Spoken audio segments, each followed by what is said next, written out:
अस्सलामुअलैकुम दोस्तों, मेरा नाम है वकास हैदर और आप देख रहे हैं हैदर टीवी। दोस्तों, क्या आप जानते हैं कि CD70 मोटरसाइकिल को फैक्ट्री में किस तरह बनाया जाता है? और क्या आपने कभी सोचा है कि पेट्रोल को जमीन से निकालकर पेट्रोल पंप्स तक कैसे पहुंचाते हैं? प्लस क्या आपको पता है कि गर्मी में इस्तेमाल होने वाले ये वाटर कूलर्स फैक्ट्री में कैसे बनाए जाते हैं? वेल, आज के इस वीडियो में मैं आपको डेली इस्तेमाल होने वाली चीजों की मैन्युफैक्चरिंग प्रोसेस दिखाने जा रहा हूं। तो शुरू करते हैं अपना काउंटडाउन।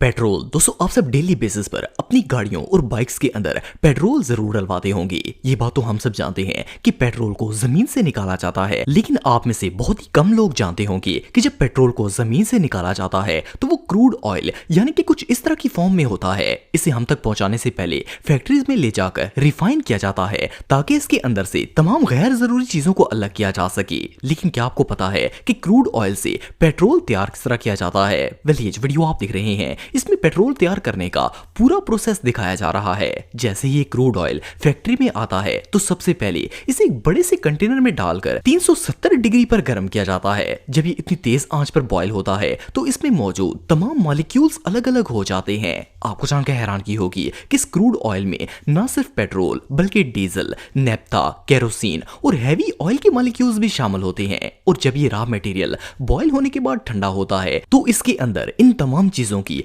अलग-अलग लेयर बन जाती है। हैवी मॉलिक्यूल्स वाले पेट्रोलियम्स एंड पर आ जाते हैं, जबकि light weight molecules crude oil की सतह पर आ जाते हैं। सबसे नीचे वाली तह में हैवी ऑयल होता है, इसके ऊपर डीजल की लेयर बनती है और डीजल के ऊपर केरोसिन होती है और इसकी ऊपर वाली तह नेप्था की होती है। पेट्रोल के मॉलिक्यूल्स क्योंकि इन तमाम चीजों से सबसे ज्यादा लाइट होते हैं, इसीलिए पेट्रोल क्रूड ऑयल की सबसे ऊपर वाली सतह पर आ जाता है। ये बिल्कुल प्योर पेट्रोल होता है और इसे क्रूड ऑयल से अलग कर लिया जाता है और लैब में टेस्ट होने के लिए भेज दिया जाता है। लैब में एनालाइज होने के बाद ये पेट्रोल बड़े बड़े टैंकर्स में डालने का काम स्टार्ट हो जाता है। इस काम के लिए अंडरग्राउंड पाइपलाइन बिछाई जाती है, जहां से पेट्रोल फैक्ट्री से निकलकर टर्मिनल्स तक पहुंच जाता है और फिर वहां से इसे टैंकर में भरा जाता है। लेकिन टैंकर्स में पेट्रोल डालना इसे रिफाइन करने से भी ज्यादा मुश्किल और रिस्की काम होता है। अगर इसमें जरा सी भी लापरवाही की जाए तो पूरी की पूरी फैक्ट्री तबाह हो सकती है। इसलिए वर्कर इसे बहुत ही एहतियात से टैंकर में भरते हैं। सबसे पहले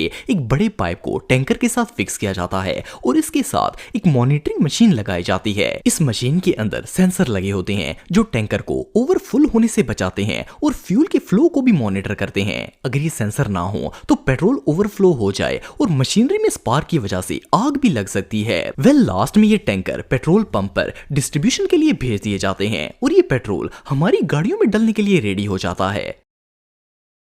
एप्पल जूस। दोस्तों, अगर एप्पल जूस की बात की जाए तो दुनिया का हर शख्स ही इसे शौक से पीता है, खास करके बच्चों का तो ये फेवरेट जूस होता है।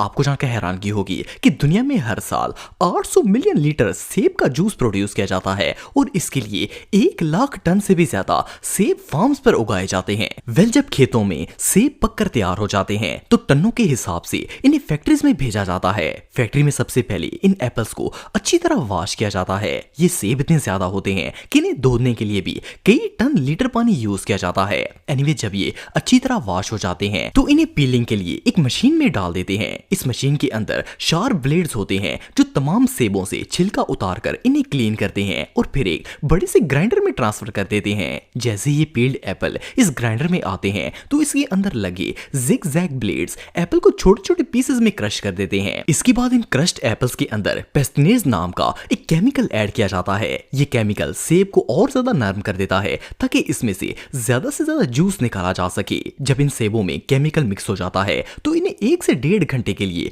कंटेनर में बंद कर देते हैं। इसके बाद इन एप्पल्स को कंटेनर से निकालकर एक हाइड्रोलिक प्रेस में डालते हैं। ये मशीन इतनी ह्यूज होती है कि इसके अंदर एक वक्त में 9 टन एप्पल प्यूरी आ सकती है और ये इसे फुल पावर से प्रेस करती है और सारा रस निकलकर एक पाइप के जरिए बाहर आ जाता है। इसके बाद इस जूस को एक लार्ज स्टेनर में डालकर स्टेन करते हैं ताकि इसके अंदर से एप्पल के ज़रात निकल जाएं और स्मूथ जूस बन सके। इसके बाद इस जूस में प्रिजर्विंग एजेंट्स डाले जाते हैं। इसके लिए पहले एप्पल जूस को बड़े से कंटेनर में डालकर गर्म करते हैं, फिर इसके अंदर शुगर, प्रिजर्विंग एजेंट्स और फ्लेवर वगैरह ऐड करते हैं। जब सारी चीजें अच्छी तरह मिक्स हो जाती हैं तो इस जूस को ठंडा करने के लिए बड़े बड़े रेफ्रिजरेटिंग कंटेनर में डालते हैं। इसके बाद ये जूस पैकेट में डालने के लिए रेडी हो जाता है और फिर एक फिलिंग मशीन इस जूस को कंटेनर से निकालकर पैकेट में भर देती है और इस पैकेट के साथ स्ट्रॉ लगाकर ये जूस मार्केट में जाने के लिए रेडी हो जाता है। 70 सीसी बाइक। दोस्तों मेरे ख्याल में पाकिस्तान के अंदर आज के दौर में कोई ऐसा घर नहीं होगा जिसमें मोटरसाइकिल मौजूद ना हो। 70 के बगैर तो जीना ऑलमोस्ट इम्पॉसिबल लगता है। पाकिस्तान के अंदर इस वक्त दर्जनों ऐसी कंपनीज हैं जो 70 बाइक्स बनाती हैं, लेकिन क्या आपको पता है कि ये मोटरसाइकिल फैक्ट्री में आखिर बनता कैसे है? सबसे पहले तो पाकिस्तान के अंदर जितने भी 70 बाइक्स बनाए जाते हैं इनके पार्ट्स चाइना से बनकर आते हैं। पाकिस्तान के अंदर सिर्फ इन मोटरसाइकिलों को असेंबल किया जाता है। खैर बाइक बनाने का काम इसकी इंजन असेंबली से शुरू होता है। सबसे पहले बाइक के इंजन के पार्ट्स को असेंबल करके इसका इंजन तैयार किया जाता है। इसके बाद मोटरसाइकिल की शुरुआत इसकी बॉडी फ्रेम से होती है। सबसे पहले तैयारशुदा बाइक की बॉडी में वायर्स को फिक्स किया जाता है। आपको बताता चलूं कि बाइक में टैंकी टापे वो वाहिद चीज होते हैं जो उसी फैक्ट्री में तैयार होते हैं और बाकी तमाम चीजें तैयारशुदा असेंबल की जाती हैं। खैर बाइक की बॉडी में वायर लगाने के बाद इसमें मड गार्ड्स फिट किए जाते हैं। इसके साथ साथ स्प्रिंग्स, बोल्ट्स और ऐसी चीजें साथ साथ जोड़ते जाते हैं। फिर पहले पिछले व्हील को लगाया जाता है, फिर पिछले व्हील लगाकर इसमें चेन डाली जाती है और फिर शॉक्स लगाकर बाकी हिस्से भी साथ साथ लगाते हुए अगले व्हील और हैंडल की बारी आ जाती है। बाइक को असेंबल करने का काम इतना सेटिस्फाइंग होता है कि इसे देखकर ही मजा आ जाता है। बाइक बनाने का सारा काम वर्कर्स अपने हाथों से करते हैं। जैसे कि आप वीडियो में देख सकते हैं कि किस तरह हर एक पार्ट को बड़ी सफाई से फिट किया जाता है। पेट्रोल टैंक और इंजन लगाने के बाद तो मोटरसाइकिल ऑलमोस्ट रेडी हो जाता है। फिर हेडलाइट्स, मीटर और सारी वायरिंग करने के बाद आखिर में बाइक पर सीट लगाकर इसे फिट करते हैं। इसके बाद मोटरसाइकिल बनकर तैयार हो जाती है और वर्कर इसे हाथों से चलाकर पार्क कर देते हैं। देखने में तो ये प्रोसेस काफी मजेदार लगता है, लेकिन हाथों से सारे मोटरसाइकिल को असेंबल करना बच्चों का खेल नहीं है और इस काम में कई घंटे लग जाते हैं। एनीवे जो भी हो, पाकिस्तान के अंदर इस मोटरसाइकिल के बगैर गुजारा करना बहुत मुश्किल है।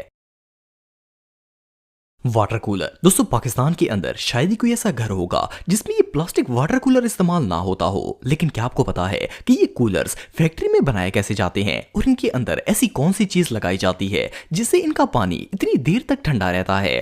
इस कूलर को बनाने के लिए जो बेसिक चीज यूज की जाती है वो प्लास्टिक पाउडर होता है। सबसे पहले इस पाउडर को एक भट्टी में डाला जाता है जहां ये मेल्ट होकर एक जाइंट नोजल से बाहर निकलता है। इस नोजल से प्लास्टिक के साथ साथ गर्म हवा भी निकलती है जिससे गर्म प्लास्टिक आपस में चिपकता नहीं है। अलबत्ता इसका एंड वाला पार्ट वर्कर खुद आपस में चिपका देते हैं ताकि कूलर की शेप ठीक से बन सके। जैसे ही एक स्पेसिफिक साइज का प्लास्टिक नोजल से बाहर आ जाता है तो इसे भट्टी के साथ लगे सांचे में बंद कर देते हैं। भट्टी से निकलने वाली हवा प्लास्टिक को फुला देती है और ये सांचे से कूलर की शेप में आ जाता है। इसके बाद जब प्लास्टिक ठंडा हो जाता है तो इसे सांचे से बाहर निकाल लेते हैं। फिर इस कूलर से एक्स्ट्रा प्लास्टिक रिमूव किया जाता है और इसके ऊपर वाला पार्ट भी काट देते हैं। एक और मशीन कूलर के हैंडल वगैरह बनाने का काम कर रही होती है। एनीवे इसके बाद इस प्लास्टिक के कैन पर कवर वगैरह चढ़ाते हैं। ये कवर ना सिर्फ कूलर को देखने में खूबसूरत बनाता है बल्कि इसके साथ साथ इस पर कूलिंग का ढक्कन और हैंडल लगाने के लिए भी जगह बन जाती है। जब वाटर कूलर की बॉडी तैयार हो जाती है तो इसके अंदर टूटी वगैरह को फिक्स किया जाता है।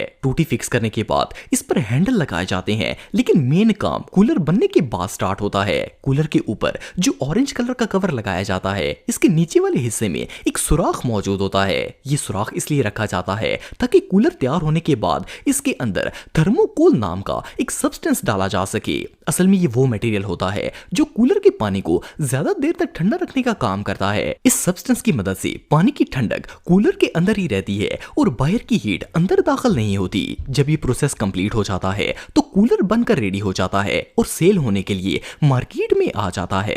तो दोस्तों आज के लिए बस इतना ही। उम्मीद आपको वीडियो पसंद आई होगी। अगर आप मुझे इंस्टाग्राम पे फॉलो करना चाहते हैं तो दी हैदर टीवी पे आप मुझे फॉलो कर सकते हैं। मिलता हूं आपसे नेक्स्ट वीडियो में, तब तक के लिए अल्लाह हाफिज।